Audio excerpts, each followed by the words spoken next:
Good. Wonderful. Happy Wednesday, everyone. Tonight we have a special guest with us, Nick Riell. I've known Nick for, a while now. But Nick has a specialty of coaching where he really focuses on the aspect of sleep. As part of his coaching process. So I brought Nick in tonight. I'm so thankful you were able to join us to really dive into, sleep and sleep quality and just really how much our sleep, lack of sleep, quality of sleep can affect absolutely everything. So thank you for joining us tonight, Nick. I am really looking forward to having a conversation. Oh, thank you for bringing me in. I absolutely love these. It's always an honor and privilege to speak on this topic and to deliver value where it matters most, which is our time asleep. Yes. No, I know. I think that people underestimate so much just how much the, power there is in the aspect of recovery as far as sleep. Oh, yeah, absolutely. I mean, what a lot of people don't know is that sleep is your body's like primary tool and method to recover from everything that goes on in your day, all the stresses from your day, all of like your workouts and everything that you guys are doing. It's sleep that really helps your body recover. That's its main gig. And if you're not getting enough sleep, you're not going to be able to recover as efficiently as if you were. And that is going to cause a whole host of problems if it's not effectively solved and made better. And when I say that, nobody's sleep is going to be perfect. I've done enough of these lives and guest trainings to where, I've gotten the questions like, well, do I need to, have a perfect night's sleep every night? That might be something that I personally say to hook y'all's in.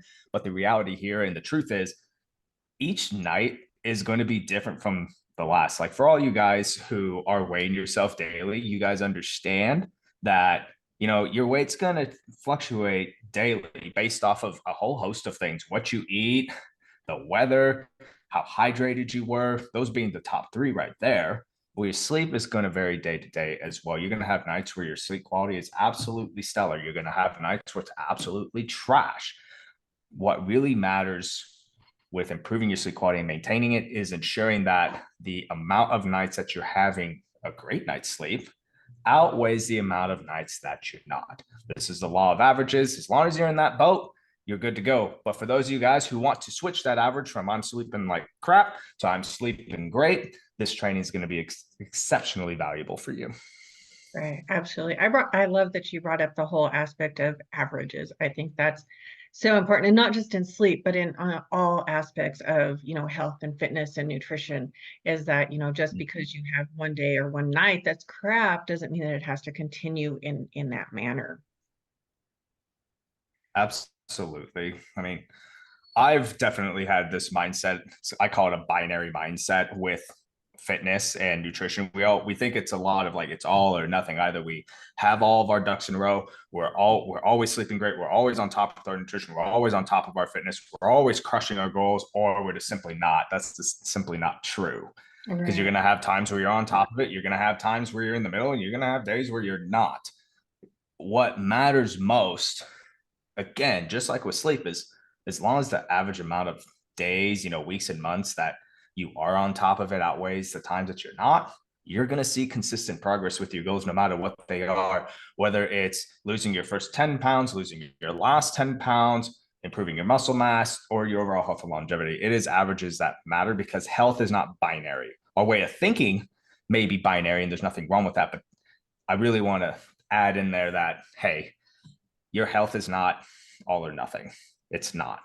So don't view sleep that way. Don't view your progress that way. Don't view anything with your health, fitness, nutrition as it's all or nothing or it's binary. It's very much not. And it operates in a lot of gray area, which gives you a lot of room to make improvements and maneuver. Oh yeah, absolutely. We could talk about that as like a whole topic. Oh my gosh. Right. So regarding sleep specifically, what do you see are like the biggest obstacles or barriers that people face when it comes to, being able to get quality sleep each night? The biggest barrier that I've encountered and experienced with my career of coaching, so this is spanning 16 years now, is truthfully, and this is an unknown barrier, I don't think most people understand what a good night's sleep actually feels like. They've forgotten it, Mhm. especially for all of you guys listening here who are in modern society. If you're watching this live or you're watching a replay on this, you have access to technology, which means you live in modern society. Modern society doesn't value sleep. So chances are, for a lot of you guys, perhaps the last time you got a great night's sleep was years ago, if not decades ago. And when you go years or decades, functioning on, 5.5 hours of broken sleep, you consider that your norm. Yes, you are able to function somewhat. This is why Starbucks makes so much money, is because people sleep like shit. In full transparency, that's not a dig at Starbucks. It's an excellent business model. But that's why they're here. That's why they're in every airport and every office center, because everybody's tired. Mhm. Because very few people know how to get great sleep. And there's many reasons why. Outside of, I just don't think people know what a great night's sleep feels like. So we're not taught the value of sleep. I was not raised with the value of sleep. I had to learn this one the hard way, guys. I went through my own personal stretch of like a 3 year bout of insomnia.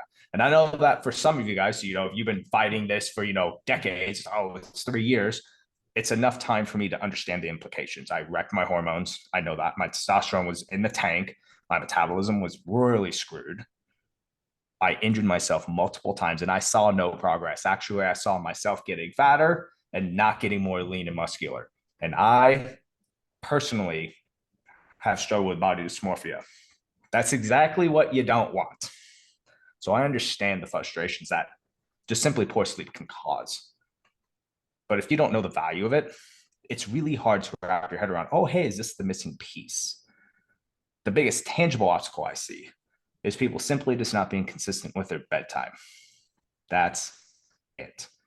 Every single client that I have worked with, and this is hundreds of people, all of them have this issue because of life, because of responsibilities, their job, children, obligations, or they just kept, pushing their bedtime back because they wanted to watch TV because they're stressed the fuck out all the time. Right. But this one is the biggest problem that I see has the easiest fix with the most profound impacts, not only on your sleep, but on your entire life, is simply having consistency with your bedtime. Going to sleep when you need to be going to sleep, or going to sleep when your body's ready to go to sleep, and making the conscious choice. It's like, hey, instead of staying up an extra 2 hours to watch, the last couple episodes of Love is Blind or whatever TV show that you're watching, I'm going to just cut it off and I'm going to go to bed. Mhm. Doing this one step will not only change your sleep, but it will change your entire life. And I'm speaking from personal experience on this one as well. But I would say those three factors, I know as you asked for one, I always like to over deliver.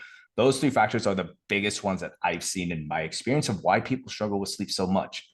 Mhm. We don't value it. We don't know what it feels like. And we're not consistent with one of the biggest basics, which is having consistency with our bedtime. Right. Yeah, no, those are all things that I see that stand out too. It's really interesting. We just did a 21-day challenge, and throughout the challenges, we always will introduce a new habit each week. So we're kind of habit stacking through the challenge. And one that we introduced last week was go to bed at a set bedtime. Like, and it's helped so many people. I love seeing, like, getting up every morning and seeing that people are checking that off, because I know what a positive impact it's going to have. Maybe they don't yet, but they will. They will. And I run a very specific challenge as well. And one of the core tenets of that challenge is, hey, I do a 28-day one. For the next 28 days, you're going to go to bed within this time frame. I have my clients and challengers set bedtime frames, because Mhm. when I've asked them, hey, set a bedtime. Oh, I can't always go to bed at 10 o'clock. The reality is, this is very much true. Unless you have a life where your structure is very uniform, you don't have kids bothering you, you don't have other chores and obligations going on, chances are it's probably not going to happen. So just set a 30-minute window for you to be in bed by. That is easy to be consistent with, which that's what matters most with sleep, is consistency, not perfection, because perfection doesn't exist at all. Consistency does.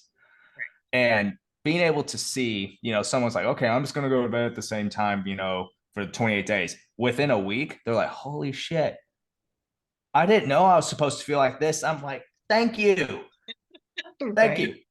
This is what I was talking about with people, and very likely who you may be watching right now. It's like, hey, you may not know the value of great night's sleep. You may not value it right now because you don't know what it feels like.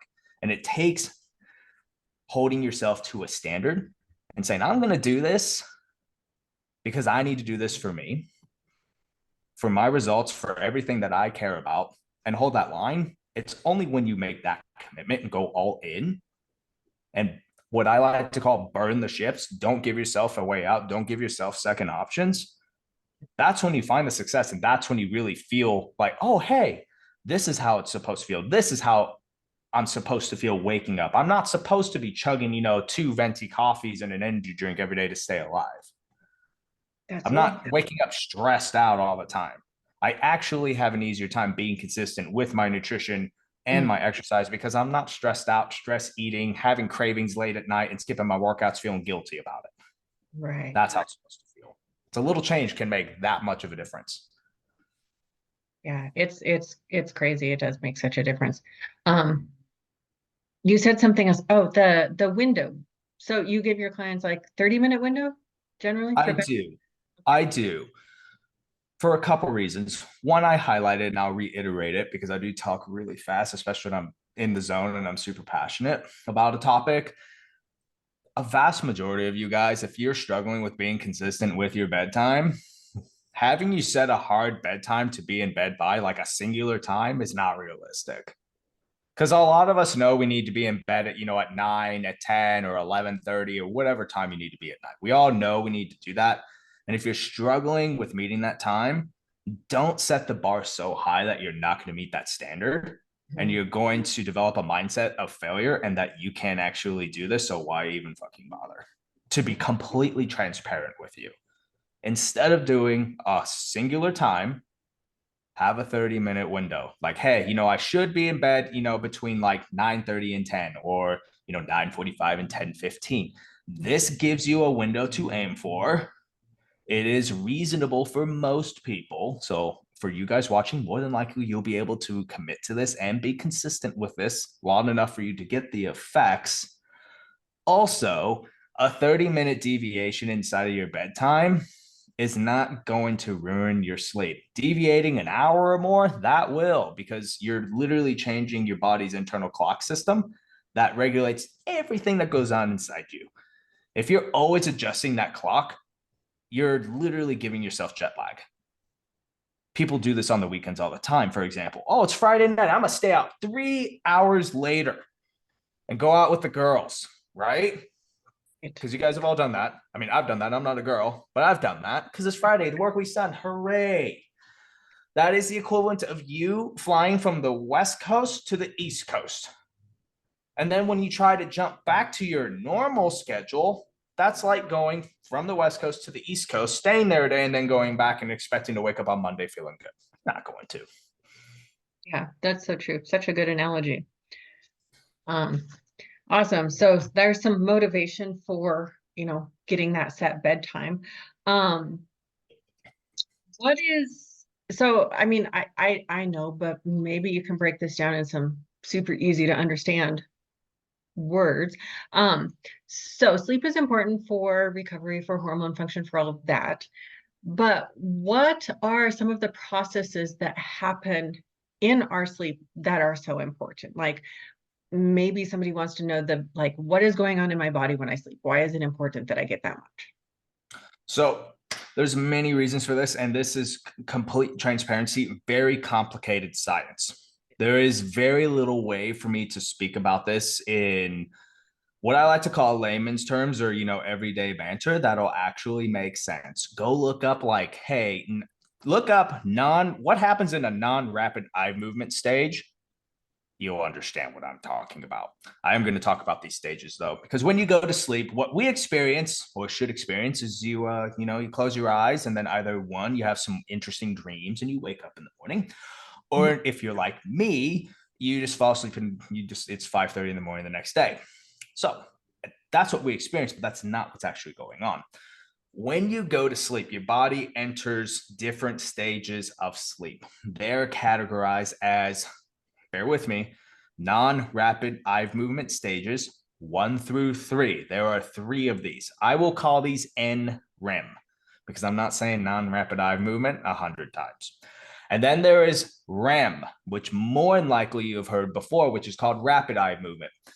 The difference in these 2 types of stages is eye movement. For the first 3 stages, your eyes aren't moving. There's different things going on. When your eyes are moving, different things are going on than the other stages. I'll walk you through each one. When you fall asleep, you enter what is called NREM stage 1.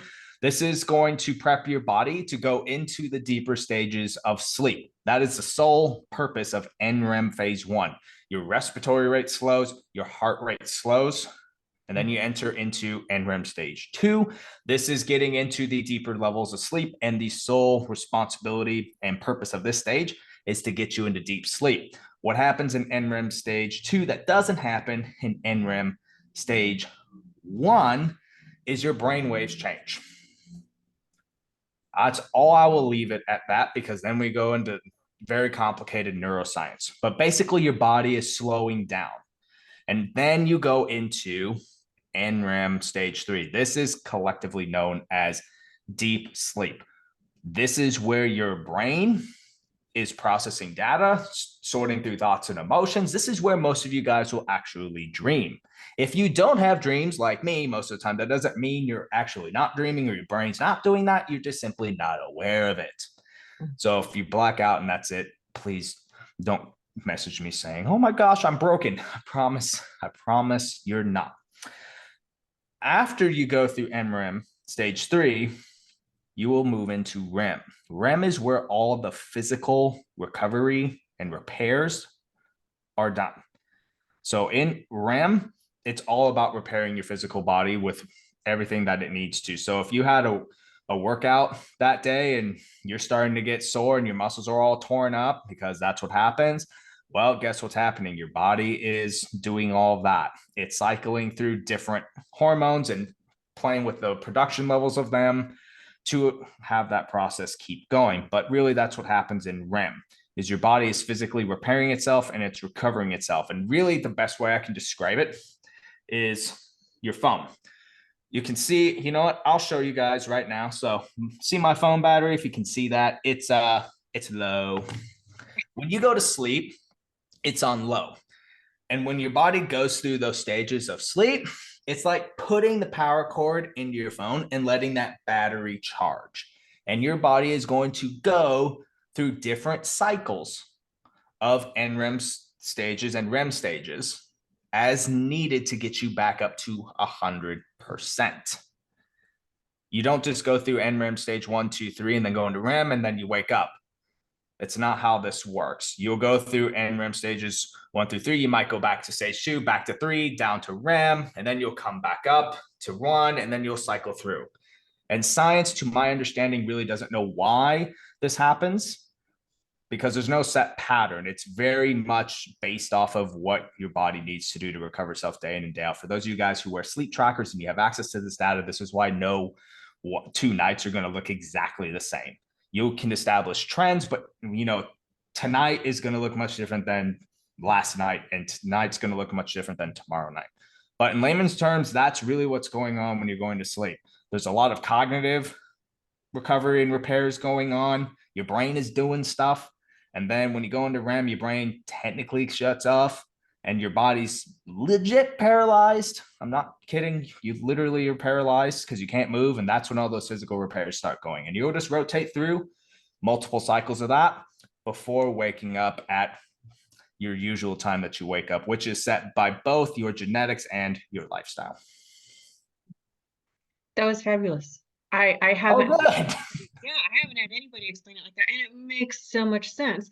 So like, if like I shared with you before we got on here, I'm in prep. So like not every day is the same, but I'm beating the crap out of my body. So yeah, I wear a sleep tracker and it goes, the cycles go up and down, and some days are longer and some days are shorter.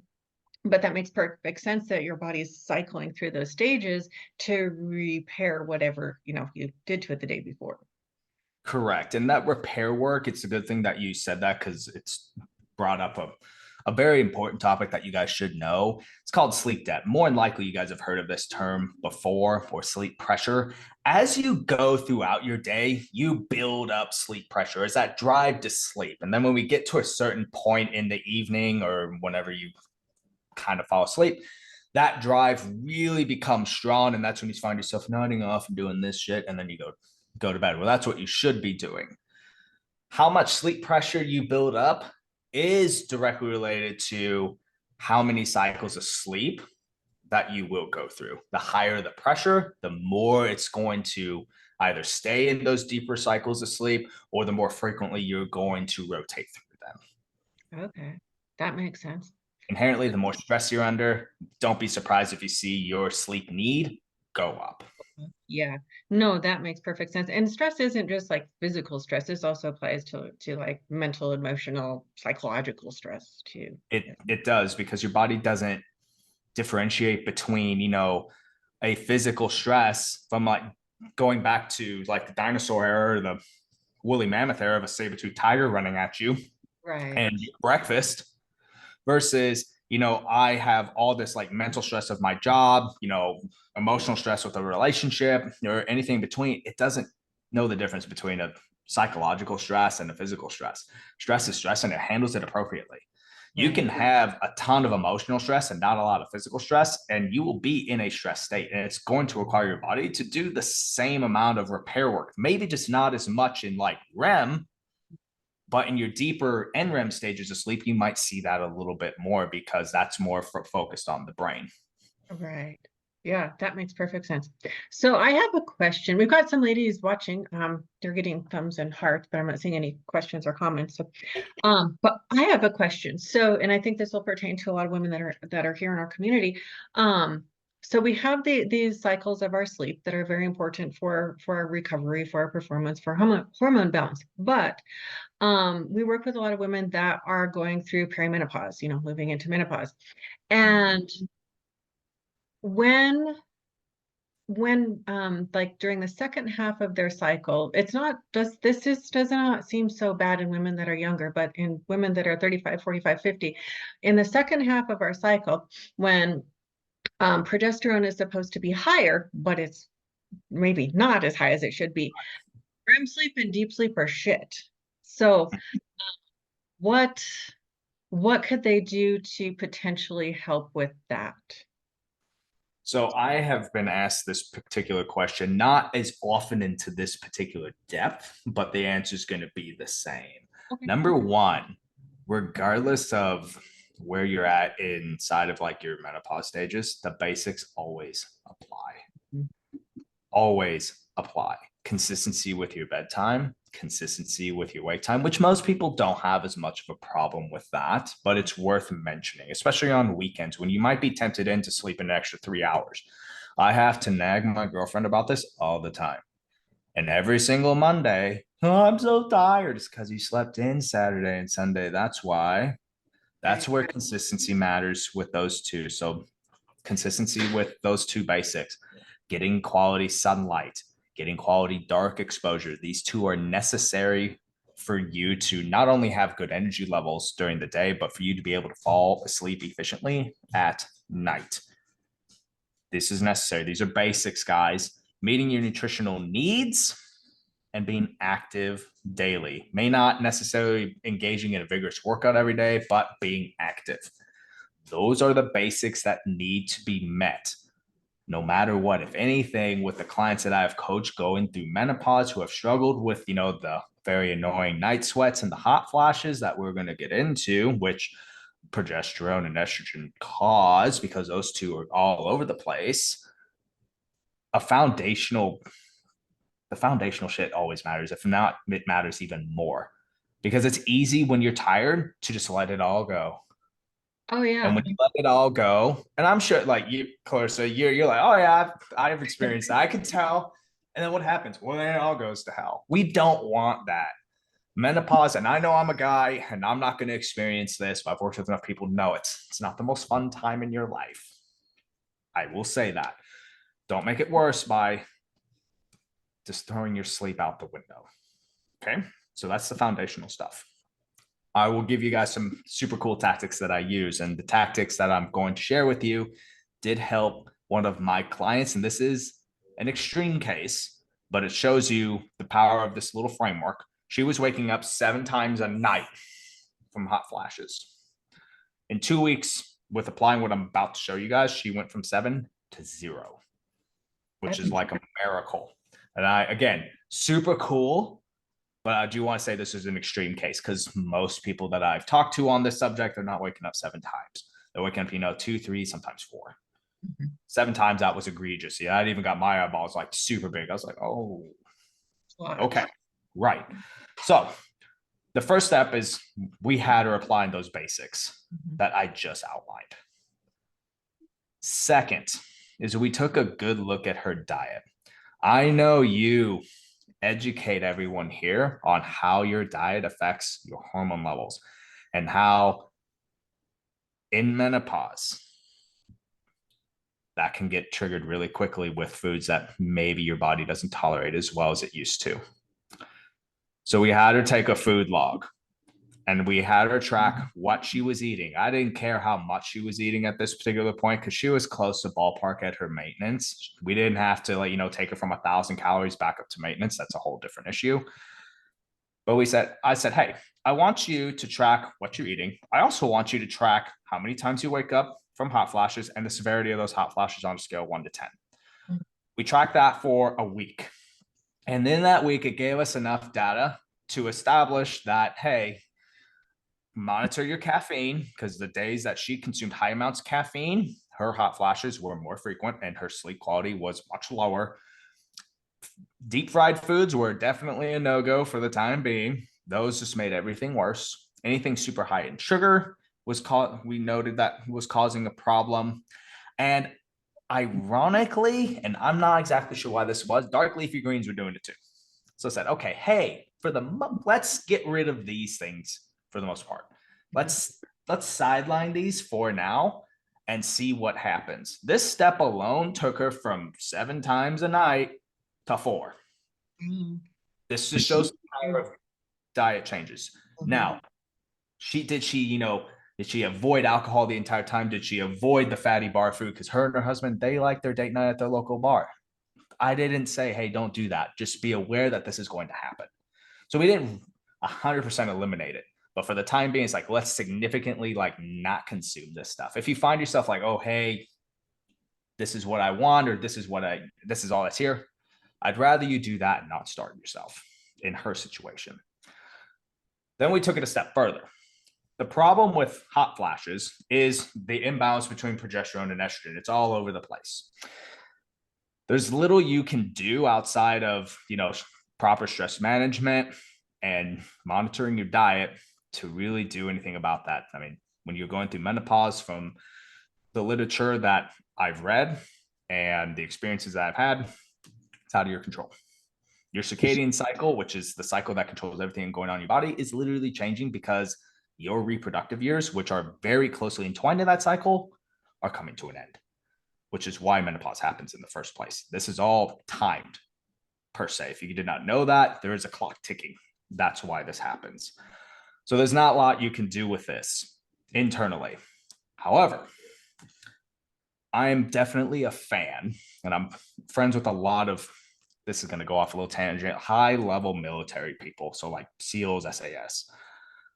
They're known for hey, if we can't get through the door, we're going to breach a hole in the wall. There's always a way you can help solve a problem. There's always something you can do. And this is the mentality that I want every one of you guys to have. No, you're not going to go blow a hole in your wall. Please don't do that. So we couldn't control what was really going on internally directly, but we could control it externally. What I had her do was I had her take cool showers for 15 minutes before bed every night. Because what that cool shower was going to do for her is it was going to cool her body temperature off. It was going to tell the thermostat in her head, hey, I'm cooling off. Not only did this really help promote better sleep quality overall for her, because humans do like and prefer, for the most part, a cooler sleeping environment. This is both external, which is all your physical surroundings, and internal, when you go through those sleep stages, your body does cool itself off to get into those deeper levels. If you can't cool off, you're not going to access them, which is one of the big problems that hot flashes cause, is it rips you out of those deeper stages of sleep, and then you actually don't recover. So it made it easier for her body to get into deeper sleep faster. And it also helped regulate her body temperature a lot more effectively. And with a week of doing that, she went from 4 hot flashes on average a night to 0. So there's your 2-week time span. Okay, that's amazing. There's Yeah. always something you can do to make your situation better. And I do recognize and understand that when you're going through menopause, it can kind of seem like you're taken for a ride that you didn't ask to be on, a ride that you can't really control. And for a large part, you do have to just see it through.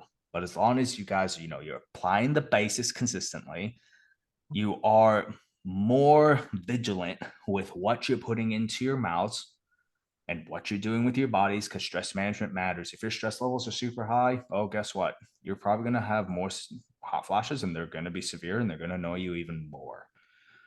And you simply just take an unorthodox approach, such as taking a cool shower. You don't have to take a cool shower if you don't want to. Put a cool wet rag on your head when you go to sleep, or a cold compress.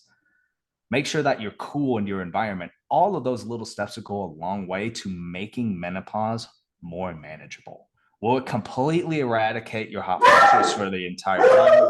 Buddy, hush. That's my Doberman. Obviously, he doesn't like something right now. Blood, shush. Anywho's, those simple steps can magically turn your sleep around and make the process of menopause not seem like it's dragging you behind a semi truck. Okay. Yeah, no, that is some really, really great kind of direction there. And I do like the women here know that we do preach nutrition. It can help so much with going through that time. Of course, there's supplements you can dive into, but don't do that until you've addressed the basics like you've talked about tonight. It's pointless to add those unless you've addressed the other things. Yeah, I mean, if you're not consistent with your bedtime at all, like, the cold shower, it might help you a little bit, but if your body can't gauge when it's time to go to sleep and it's time to wake up, you're Right. going to have issues getting a good night's sleep in general. That's going to put you in a stress state during your day, which is going to make your day more stressful on you. And if you're dealing with a lot more stress, it's harder for your body to keep itself under control. You're going to find that those hot flashes and night sweats are going to just come roaring back into your life. Right.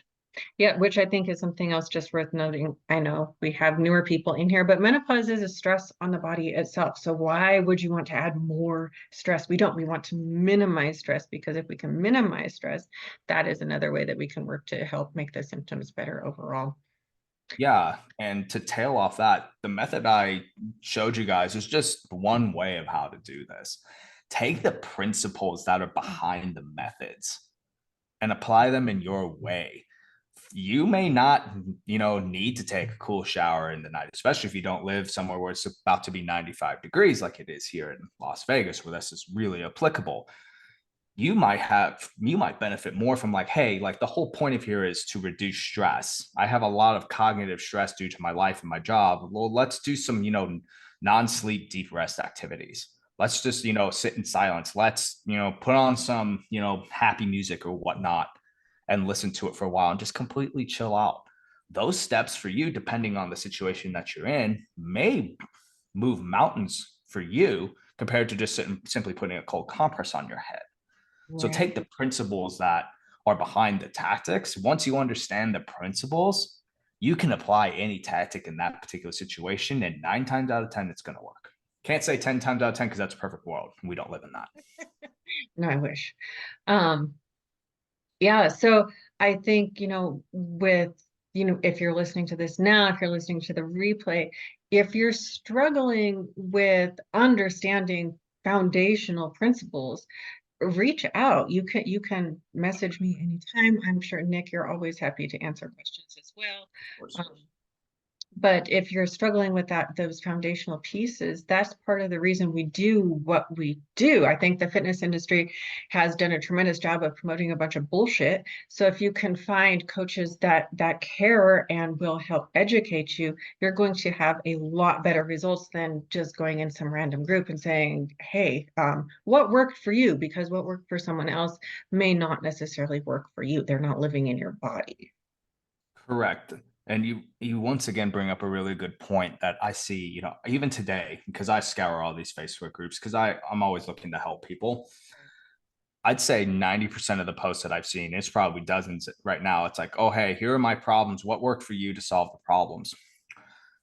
That is very much asking your friend for their medications that they may be on from their pharmacy, and you start taking those medications. You have no idea if one, you even need that medication, or number two, if it's in the right dose, because if it's not in the right dose, guess what? It can land you in the hospital. Well, the same applies to fitness. The same applies to nutrition, very much so. Oh, yes. It's very individualized. And sleep also is as individualized as nutrition is because we're all different people. Yes, we are all human. That means there's going to be general commonalities and guidelines that we can make, very standardized recommendations. Like very much what I've said so far has all been super standard stuff outside of the cool menopause hot flash tactics that I shared with you guys. It's all been simple shit. You guys more than likely already knew it. We all know that, hey, we should probably go to bed at the same time. We should probably wake up at the same time. But if you're not doing that, you have to ask yourself the question, why? Because if you don't understand why you're doing that, you won't be able to identify the problem Mm-hmm. that's actually, causing you to have a poor night's sleep. And more than likely, for a lot of you guys, it's going to be a belief that you have about yourself. Most of the clients that I've had, that when they're struggling with their sleep, it had to do with some preconceived belief or notion that they needed to be, this type of person or show up this way or be something that they're not. And it was that belief that was driving the behaviors that were influencing the actions that they were taking and creating the results that they were getting. And I'm a big fan of going and pulling problems out by the root. We've all had to pull a weed in our yard once before as a kid. And we've all done, oh, hey, I pulled the top off, it's gone. And then guess what? Next week, it's bigger and the roots are deeper. Now it's harder for you to get rid of it. This is why you always want to pull it out from the root so you solve that problem for good. Does that take more work? Yes. But if you don't want a quick fix and you want a lifelong solution, which likely, since you're here, you want a solution, that is the big strategy there with your sleep, with your nutrition, with your fat loss goals, anything. There are problems that you've had that need to be addressed. The sooner you solve those problems, the faster you get the results. No, that's such a good point. And I think it's worth mentioning too, like maybe it is harder in the beginning to pull the root, but once you pull that and you've identified what the real issue is, then you can work to rebuild faster because that problem is taken care of. Yes, absolutely. I mean, anything worth having in this life is not going to come easy. I'm totally using this quote that was always used. And anything that comes easy isn't worth having. You guys are all in Clarissa's community and her group. You guys want more for yourselves. Going after quick fix, popping supplements and still dealing with the same problem, that's not going to give you the lifelong solution and the lifelong results that you guys all want. This requires a different mindset. It requires a different approach. Is it slower at first? Seemingly, yes. But is it faster long term because you're not going to come constantly starting back at square one? Yeah. That's how you accelerate the time frame from where you're at now to your goals. Is exactly what we've just shared. It's ripping out the roots, doing things the right way, focusing on the basics, and simply just not stopping. You do those things very well, no matter if you're just seeking to improve your sleep, you want to lose 20 pounds, 30, 40 pounds, or just improve your health, you will get there in a lot less time than you think because you're taking the correct approach for you and you're not always falling off and ending back at square one, beating your head against a wall like everyone else. That's such a good point. I want to check for questions real Go quick. for it. Um, I'm not seeing we have some smiley faces and hello waving hands. I'll take that. It's totally fine. Hey Tressa, how are you? Um, all right. I think that's actually a really good kind of ending point. Um, you know, to I think we provided a lot of really good information as far as foundations go. We did go over if you're struggling to understand those foundational principles, reach out. Nick, where could they reach you at if they had additional questions on foundations or principles or wanted So to know? I'm super easy to find. You see my name in the little corner there. Type that in on Instagram, type that in on Facebook. There's only one of me. Follow me, friend request me. I promise I do not bite. I'm more than happy to help you with the topic of sleep because it's so powerful and it's so impactful. And not only just like with you guys being able to efficiently, create success with your fat loss goals and your health goals, but really improving the experience that you have inside of your life, which is really why you guys are all here doing this health and fitness game to begin with. You want to have a higher quality experience in life and you want to make the most out of the time we're given. Because as far as we all know right now, well, depending on what you may believe, we only live once, and that's pretty much it. So, yeah, I promise I don't bite. Message me with anything that you have. I'm more than happy to help you. And for some reason I don't have the answer, I will get you an answer or direct you to the appropriate person who does, because I'm very well connected. All right. Awesome. Trista said, thank you for the great information. She loves her sleep. And Kayla said, this was awesome. Lots of new information and different perspectives. Appreciate that. Thank you guys for showing up. Wonderful. Well, I'm so glad we were able to provide some value tonight. Thank you, Nick, for joining us. I really appreciate it. It sounds like the group did too. So thank you for your time and diving into this fascinating subject. I love, well, you know, I'm a coach. So all right. But thank you again. Thank you for all of you in the group that joined us tonight. I hope you found some value here. If you're watching the replay, go ahead and reach out to Nick or myself with any questions that you might have, regarding sleep, regarding foundations, or if you just want to educate yourself more on just how valuable sleep is. But thank you for your time tonight. I hope everyone has a wonderful rest of your evening, and we will see you all later.